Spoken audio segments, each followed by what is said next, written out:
চিহ্নিত চাঁদাবাজ এরকম আপনার ছাড়া যেহেতু এলাকার চিহ্নিত চাঁদাবাজ আর কোনো তথ্য আছে কিনা উনি এরকম আর কোন কোন জায়গায় কি করেছে? এই আমাদের এই যে চৌধুরী ফার্মেসি আছে ইমন চৌধুরী, ওনার কাছেও গত কয়েক মাস আগে সার্জারি করে, পরে আমাদের হস্তক্ষেপে সেটা বন্ধ হয়েছে। কত টাকা সার্জারি করে?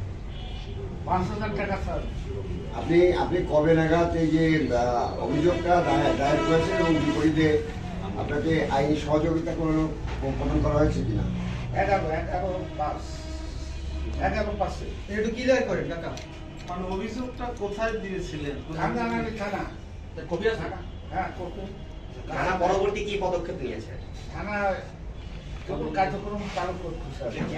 ক্লিয়ার না, আপনি বললেন যে আরো আছে, ইমনের কথা বললেন, এরকম আরো কোনো তথ্য আছে কিনা আপনার কাছে? আমি সুনির্দিষ্ট তো কোনো প্রমাণ থাকে না, অনেকের কাছে চাইছে কিন্তু আমার কাছে কোনো সুনির্দিষ্ট তথ্য অনেকের কাছেই তো চাই, কিন্তু বাজারের সভাপতি হিসেবে আমি তো সবার নাম করতে পারি না। তো বাজারে এসে বাজারে প্রতিদিন আছে ডিউ করছে বাজার আপনি যে 2,500 করে টাকা দিতেন মুসাফার সাথে থাকে মামুন মোল্লাকে, এটা কি জন্য দিতেন? ও এসে আমার সাহায্য লাগবে, এটা লাগবে। হ্যাঁ, আপনি আজকে তাকে চাঁদাবাজ বলতেছেন। দীর্ঘদিন সে যখন এই অঞ্চলে চাঁদাবাজি করছে বা এই অঞ্চলে সে সাংবাদিকতার পেশায় ছিল, এই অঞ্চলে যখন সবাই সাধারণ মানুষের সাথে মিশছে, আপনাদের সাথে ব্যবসায়ীদের সাথে মিশছে, আজকে আপনার বিরুদ্ধে একটা অপপ্রচার নিউজ করার কারণে আপনারা প্রতিবাদ করছেন। কেন এতদিন করেন না? এতদিন কেন করেন না? আজকে আমার কথা শেষ হয় না। আজকে যদি আপনার বিরুদ্ধে অপপ্রচারটা না হতো তাহলে আজকে আপনি সংবাদ সম্মেলনটা করতেন না, আপনারা নীরবে এটা প্রশ্রয় দিতেন। কেন এটা করতেছেন? কেন করবেন? জি, এই প্রশ্নটা ক্লিয়ার করেন, এই প্রশ্নটা ক্লিয়ার করেন। ঘটনা হচ্ছে কি, ও আমার বাজার নির্বাচনের আগে বাজারে একটা জায়গা দখল করেছে, আমার বললো কি ভাই আমি তো চলতে পারতেছি না, আমার এই অফিসটা চালাতে হবে, আমার 2,000 টাকা দেন, আমি একটু চেয়ার টেবিল কিনবো, দিলাম আমি 2,000 টাকা। এভাবে নিয়ে তারপরে আর কোনো খোঁজ খবর নেই, চেয়ার টেবিলও নেই, সে অফিসেও এইভাবেই তো সাদা সহযোগী যে মামুন রে 500 থেকে 2,000 টাকা করে আদায় বিভিন্ন সময় আদায় করেছে। এই তো গত সপ্তাহ তো কি জন্য দিছেন, কেন দিছেন আপনি? এই যে এটা জি, মানে যে 500 2,000 এটা কেন তারে দিয়ে ক্লাব চালাতে পারে না। আর ঘটনা হচ্ছে কি, ও আছে আমার ছোট খালের মানে বাঙালি ব্যবসা করতো তো, জি, ওইভাবে এসে দাবি করে ভাই আমি তো চলতে পারতেছি না, আমার একটা চালা আছে, এইভাবেই তো বাঙালি ব্যবসা করার সময় যে দাবি করে সেক্ষেত্রে তো তাকে চাঁদাবাজ বলা যাবে না। আপনি সাহায্যকারী বলতে হবে।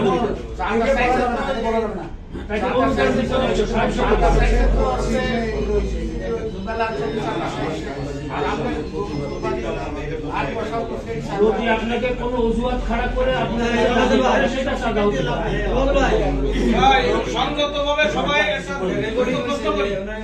আচ্ছা সভাপতি সাহেব, আমি একটু কথা বলি।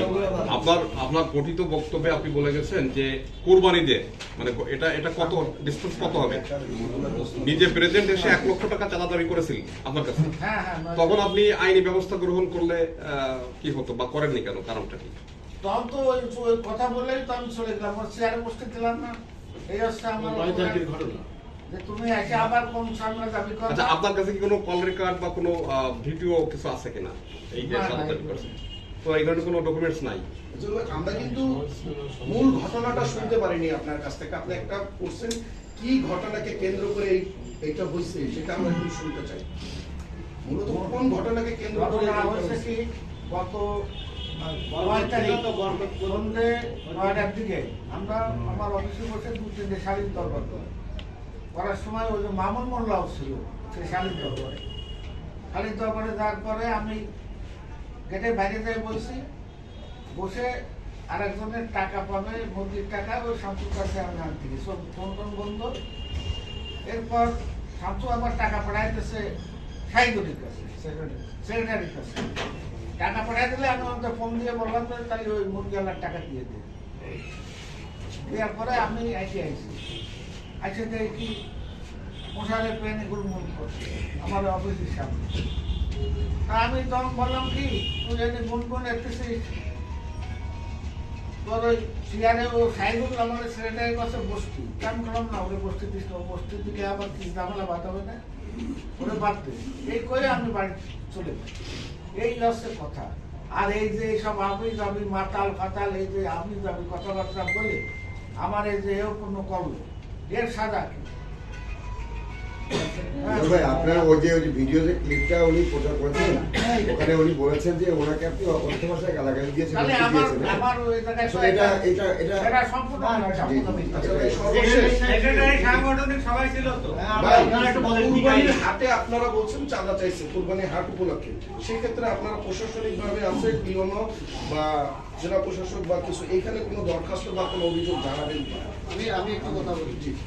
আমরা শিলিগুড়ি বাজার গরিব সমিতির পক্ষ থেকে এই ঈদুল ফিতর উপলক্ষে একটা ঈদ আনন্দ মেলা নিয়ে আসছিলাম এই খানদানের কলেজ মাঠে। যেখানে বিভিন্ন রকম আনন্দ মানে এলাকার মানুষের আনন্দ দেওয়ার জন্য বিভিন্ন রকম রাইডের ব্যবস্থা করা হয়েছে। বিভিন্ন রকম এই খাবারের দোকান, কসমেটিক্স আইটেমের দোকান দেওয়া হয়েছে। এখানে উনি একটা অপপ্রচার চালাচ্ছে। সেখানে আমরা নাকি জুয়ার আসর বসাইছিলাম, ওটা ওনারা থেকে উঠাই যাচ্ছে, যার কারণে হচ্ছে এই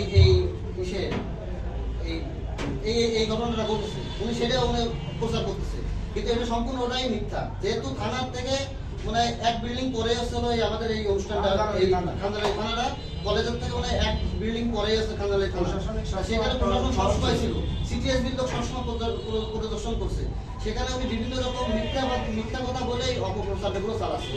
এবং সামনে আমরা একটা গরুহাটের জন্য আবেদন করেছি, এখন আবেদনে আমরা এখনো পাইনি। আমরা আশা করি যে আমরা পাবো। এখন গরুহাট না পাওয়া পর্যন্ত আমরা তার বিরুদ্ধে তো এই পদক্ষেপ নিতে পারছি না। আমরা যদি গরুহাটটা পেয়ে যেতাম তখন দেখা যাচ্ছে আমরা পদক্ষেপ নিতাম এই অনুসারে স্যারের কাছে বা জেলা প্রশাসকের কার্যালয়ে আমরা লিখিত অভিযোগ দিতাম। কিন্তু এখনো তো আমরা সেটা পেয়ে পারি নাই। যদি পাই তারপরে আমরা ব্যবস্থা নিতাম, কিন্তু তার আগে উনি বিভিন্ন রকম অকথ্য ভাষা, বিভিন্ন রকম অপপ্রচার চালায় আমাদের মানহানি পূর্ণ করছে এবং এই শিলিগুড়ি বাজারটাকে গণিত সমিতিটাকে একটা প্রশ্নবিদ্ধ করার পায়তারা চালাচ্ছে। এই জন্য আমরা প্রতিকার চাই আপনাদের মাধ্যমে। এরকম চাঁদাবাজ, এরকম দুর্নীতিবাজ একজন নামধারী সাংবাদিকদের বিরুদ্ধে আপনারা অবশ্যই লিখবেন, এটা আমরা আশা করি। কারণ আমরা শ্রোতা দিতে বড় হয়েছি হচ্ছে একটা কথা শুনে, সেটা হচ্ছে শহীদের রক্তের থেকে সাংবাদিকদের কলমের কাজের মূল্য অনেক বেশি। আমরা আশা করবো যে আপনারা এই প্রতিকার করে আমাদের সাংবাদিকদের নিয়ে আসছেন এবং আমরা আপনাদের আসছেন।